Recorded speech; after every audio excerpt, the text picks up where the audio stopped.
namin mapapakain ang aming mga pamilya. Negosyo o kalayaan, bayan o sarili, pumili ka! Sa mga kamay mo na ang labanan. Paano akong lalaban? Kakagating ko sila? Sintahin mo na gusto! Sayang ang bala! Sisimatayan ng mga kasamahan ninyo. Naglalaro pa kayong baraha? Nakakaintindi ka naman ng Tagalog o Espanyol, hindi ba? Opo. Ay putang ina mo.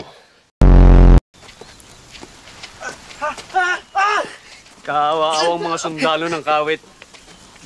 Nasa maling ulo ang utak ng inyong pinuno. 2,000? 4. Release me. Nauubusan na ako ng Ingles. Arestuhin nyo na, tangina naman, oh. Inglesin mo sa bayan ko, punyata!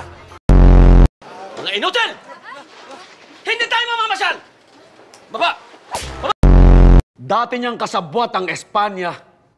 Kung may ganito na tayo sa pangkat natin, di na natin kailangan ng kaaway.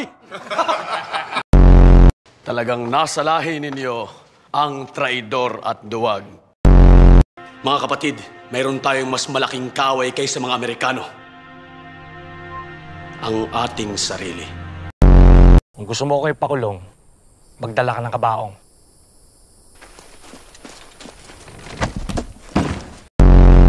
Isa kang henyo pagdating sa labanan, pero wala kang alam sa politika. Kung pagpapalaya sa mga traidor ang pakikipolitika, ayoko maging bahagi niyan.